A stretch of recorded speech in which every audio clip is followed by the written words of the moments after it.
What's up, guys? Mason the Brock Henderson here, and this is the Blacklist Season 4, Episode 20, The Debt Collector. So, obviously, I have returned. Hopefully, I'll be able to get through most of the shows that I watched this week. I do have some free time. So, I'm going to do my best to get as caught up as I possibly can, starting with today, obviously. So, first of all, let's kick it off with, I think this was 2 weeks ago, the Blacklist. So this is an episode. I'm trying to really remember exactly what was going on before this. I obviously, the whole battle between Red and Kate was going on. I do remember he ended up trapped over somewhere because she had set up this trap for him to end up. I can't remember what country he was trapped in, but he somehow managed to find a way out of there. And then all of a sudden we see this guy, the debt collector, and it opens up with him torturing this one guy and killing him, tossing him into the ocean. And so we get our introduction for him, and then all of a sudden Red calls Liz and says, "Hey, he's after you." And at that point, I was honestly wondering, how does he know that? How could he possibly know that somebody's hired him when he's somewhere else entirely? There's been no hints or clues that anybody is coming after her. How could he possibly know? Did somebody tell him? Did he just get some sort of information from one of his guys? It did seem very weird, and so I'm glad that they did have some sort of explanation behind it. As it turns out, Reddington hired the debt collector from the beginning to put Liz in danger, so that way Mr. Kaplan comes out of hiding to go rescue her, and he ends up leading her into a trap where ultimately a bunch of snipers just pick them off. So I do enjoy the fact that it was a little bit different this episode. The Blacklister wasn't. It was still somebody who was probably on the blacklist, but not somebody who was just entirely unrelated to the main story. This one actually connected directly. So it was very interesting there, and then just how it all ended, it was very intense. It was this question of, okay, what's going to happen? Is Mr. Kaplan going to go out in a blaze of glory? Is Reddington going to decide to finish her off? Is Liz going to help her?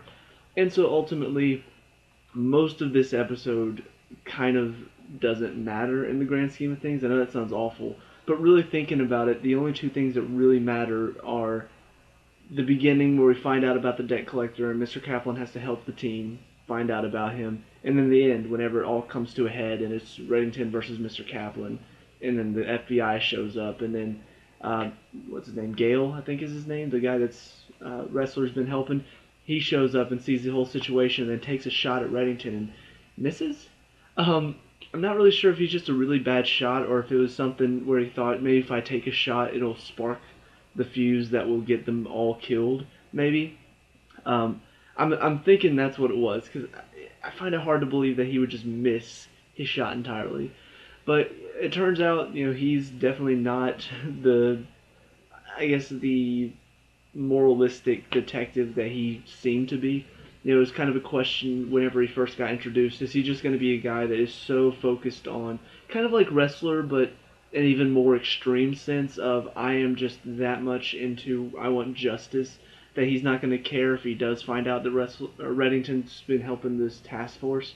And so we're starting to see that he is probably a little bit crazy as well. Like he's got that side of him that just, he sees everything going on. He suspects Wrestler because of the fact that he knew who Marvin Gerard was, and Gerard seemed like he knew Wrestler as well. So he's very suspicious, he's very paranoid about everything, and he seems like he's going to be kind of the actual bad guy, I guess.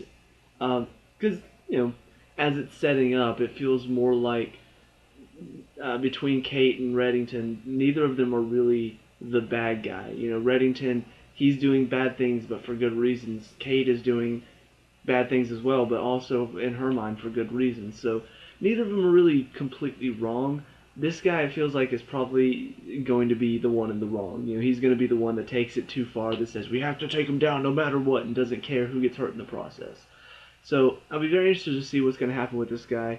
There is a 2-hour season finale the week after, so I'm very curious to see how he's going to factor into this final thing. But aside from him, everything else going on, the emotions between Reddington and Kate, their talk about how it almost feels like that they can never work together again. It's got to be one of them dies, and that's the only way it can end. They can't coexist together anymore. I'll be curious to see if that's how it ends. If that's actually the mindset that they have going into the finale. Are they actually going to believe that at the end of all of this, or are they going to find a way to maybe say, all right, let's work together to stop some common enemy, and then maybe they'll be able to work together again. I don't know. I feel like if they do find a way to work together again, it'll be maybe a little bit too contrived. That, oh, look at this happy ending. They managed to work it out. Hooray! Honestly, I think somebody should get hurt in the process. I think people should die in this. It shouldn't just be a, oh, everything works out okay in the end, because that's not the type of show that I've come to expect from this.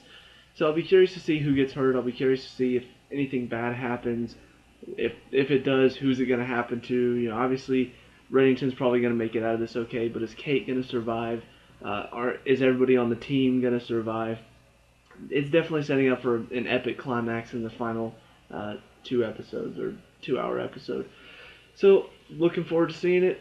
Can't wait to get to it, but for now I'm going to keep watching it in order. I know a lot of people are probably going to ask, when are you going to do this review? When are you going to do this review?